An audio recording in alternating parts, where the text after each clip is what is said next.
My name is Ned Batchelder. My wife and I, Gigi, conduct hummingbird research. It's breeding migration research. We capture, band, and release hummingbirds throughout the hummingbird season, which is about 150 days here in Montana.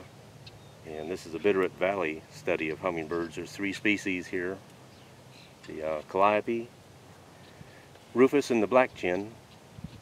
And we just interrupt these birds for about 3 minutes to put a metal band on their leg, aluminum alloy. It's super light.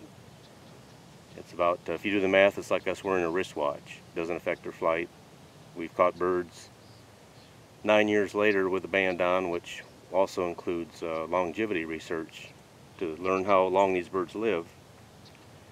But we're here today with these feeders that have been put out just to kind of get an idea of what the numbers are of breeding and migrating birds.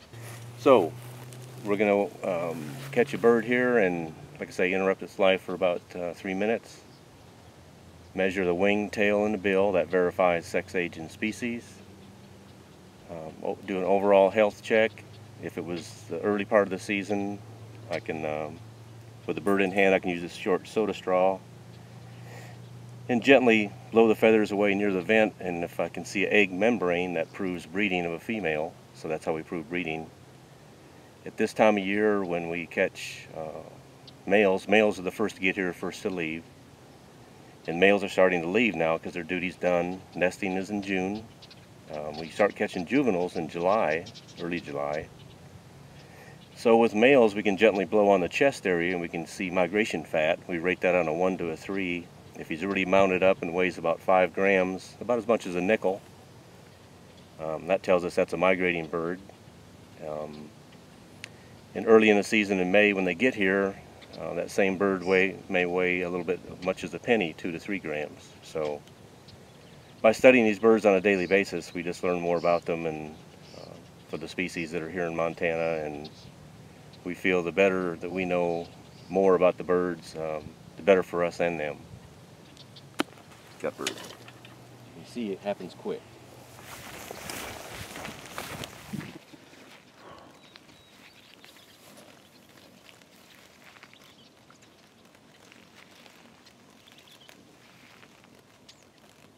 This is the lesser of the 3 species that we catch here. This is the BlackChined female. She's the largest of the 3 species. She doesn't have color in the throat area like the males. Let's get a hold of her here. And that's due for predation, more camouflage on the nest. And looking at her feet, she doesn't have a band, so we'll go back to the table and interrupt her life for 3 to 5 minutes and give her a drink and turn her loose after we band her.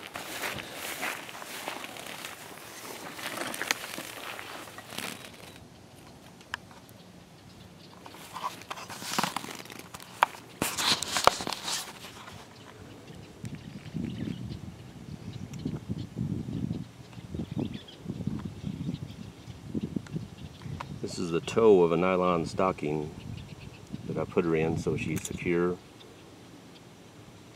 She feels safe that way and she's not going to be flapping her wings. There's the leg. And no matter how hard I squeeze this, it just circles the band around her leg. I'm not pinching her leg or anything.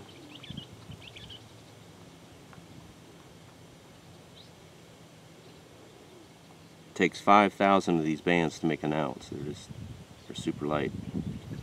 The bands are issued by U.S. Fish and Wildlife, USGS, from the North American Bird Banding Lab in Laurel, Maryland. That's the database for all bird banding.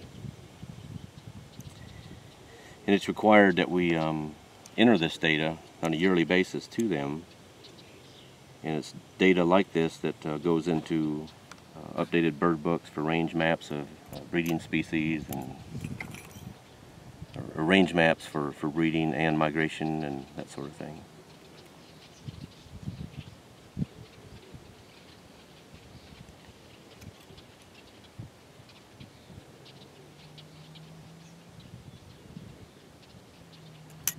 And by measuring the wing, tail, and the bill, that just again verifies sex, age, and species.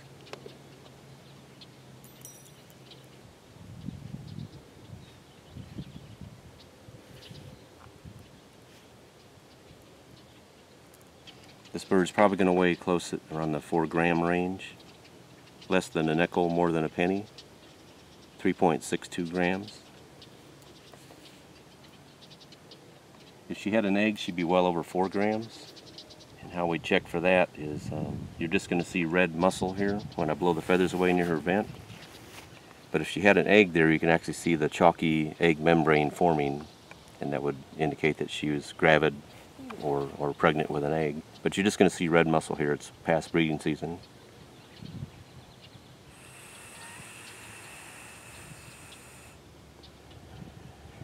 And a quick overall health check. She looks very good, very healthy, very docile in hand. That's because of our training. We've never had any trouble with losing a bird in hand.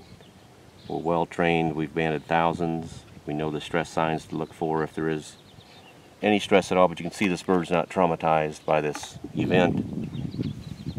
They generally will drink in hand. She might be a little camera shy here, but 90% of the time they will drink. Oh, she's almost escaped on me there. I'm going to go ahead and let her go. This bird could have chicks on the nest right now. This particular species of the 3 breeds a bit later than the other 2 species. So I'm going to let her go. And we got another one. You can see how we got hooked on this. It's so interesting. This is the more common of the species we have here. This is the calliope female. See, this bird is much smaller than the last one.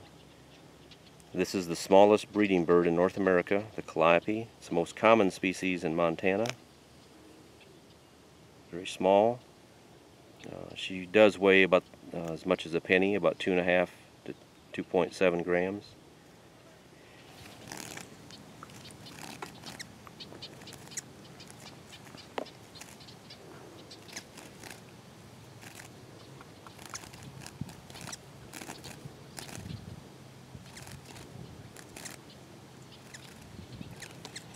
It gets interesting, the different things you notice about different species, but we wanted to just study hummingbirds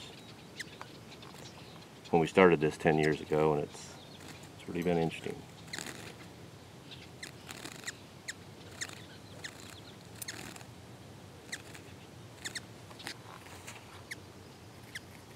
Yeah, 2.8, a penny weighs 2.5. If she had an egg, it would be over 3 grams.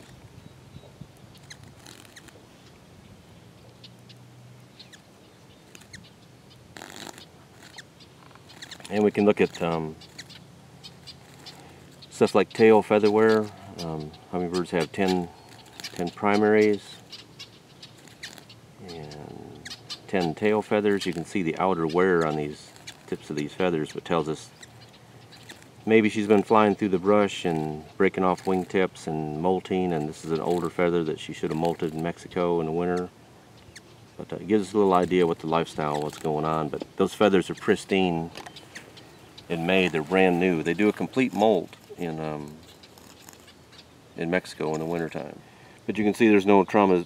This bird's not traumatized or anything. If it'll eat in hand, this is pretty amazing. But and I like to give them a drink afterwards in hopes that they'll go in somebody else's trap. There's about 150 to 200 of us that are federally licensed to ban hummingbirds in North America. And we're all learning together. I'm going to let her go. You can see the band on her leg. And she's a flying piece of information for her kind now.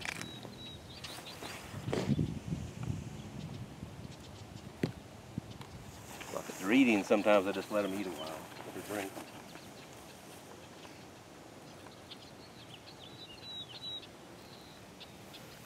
This appears to be a juvenile.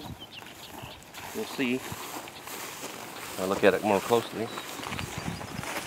We make these bands in the wintertime. They come in sheets of 300. This isn't like other bird banding where all the bands come on a wire. We have to cut and strip, measure and form these. But they come on the size of a greeting card, about 300 per sheet. And then we put them in 100 lots with the numbers, yes, all in sequence.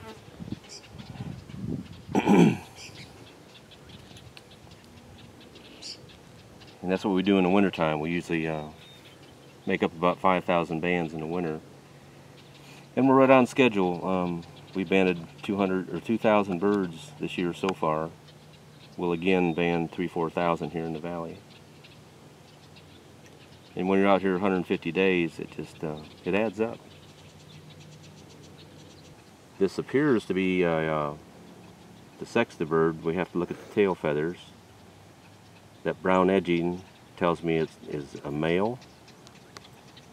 So next year when he comes back in the spring, he'll have color in his throat area, all purple. But right now he looks like his mom. Sometimes this time of year we'll find a few iridescent feathers spotted around. But I don't see any now, but which indicates to me this bird is probably weeks old. Weeks out of the nest for sure. Probably incubated in June. Fledged days ago, but you can see the feathers are just pristine. They're brand new compared to that adult female you saw a while ago. Let's see if he'll drink a little bit. Oh yeah. So this bird's right on key. It knows what a feeder is. This is probably learned behavior. Instinctively, they probably know to go to flowers. But we think they follow mom around, and other birds, hummingbirds, they come to the feeders and they pick that up. But what's fascinating about this, Nick, is that this bird is weeks old, has never been to central Mexico, but it knows how to get there. It's amazing. It is. It's truly amazing. But their wings, they can flap roughly 60 to 80 flaps a second. Their heart rate is anywhere from 800 to 1,000 beats a minute. They're just amazing little creatures. So that's why there's some myths out there about what they do and what they don't do, because they're just the lesser studied of all birds, and they've got a lot of things to tell us if we can just kind of figure out the language. But banding like this, we're just going to learn more about them.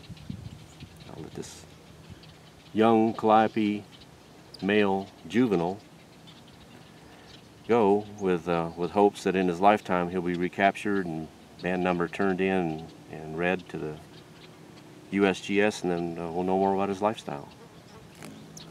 Hummingbird nests are about the size of a walnut cut in half, or cut a walnut or a golf ball in half. It's made of roughly 60% plant fibers, tiny rootlets, and plant down in the middle. The R factor for insulation is superior, but you can see it's a very small nest, and the outside is decorated with lichen, although this is from the high desert in Nevada, to where not much lichen in the high desert, so she used green paint flecks off a house next door, which is really kind of interesting.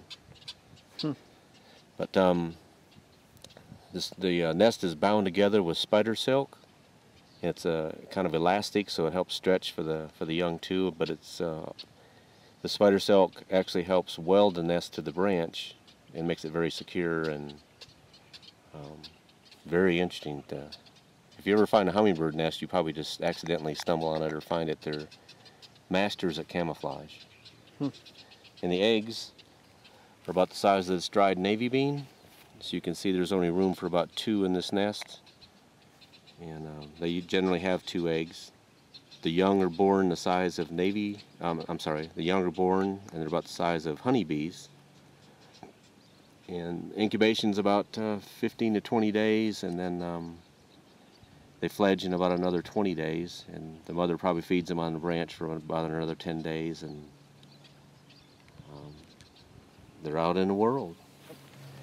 Hummingbird feeders, it's again, all you're providing is quick energy to go catch insects. That's a big part of their diet also. But nature's nectar is found anywhere from 20 to 35% sucrose. So by mixing up this liquid imitating nature's nectar, the good recipe is generally 4 parts water, 1 part sugar. That roughly equates to 20% sucrose, which is found in nature's nectar and flowers. As young kids, a lot of us would eat honeysuckle flowers and catch that little drop of nectar in the flowers. That's about 33% sucrose, and that's checked with a refractometer that a lot of farmers use for orchards to test the sweetness. But never red dye. Nature's nectar is clear. Red dye is not good for us, so there's no need to put it in the feeder. There's enough red on the feeder. Basically, we're just producing nature's nectar in a higher quantity, and it's quick energy for them. Some feeders are better than others. These vertical feeders, it has a perch. It's easy for them to sit on a perch and just lean over and feed. They're not sticking their head in anything to where they're they're more vulnerable, not watching for predators. It's just a well-proven. This is a very popular feeder. We tend to see feeders like this where there's a lot of hummingbirds. We think maybe it has something to do with there's a bazillion of these type feeders that are vertical, this style, that are out there. Maybe they recognize them on migration. They'll stop at this feeder as a glorified flower. So there are some feeders that are more popular than others. The beautiful glass-blown feeders, they're expensive and beautiful to the human eye, may not be recognizable to the hummingbirds. So there are a few tricks on how to feed hummers, and you got to use the right solution. Change it out every 5 days. It can get kind of stagnant, maybe fermenting a little bit. If they don't like it, you're going to lose them. They're going to go to your neighbors. They've got fresher nectar, and they're very fussy about fresh nectar, and they should be. I mean, they're just smart little birds.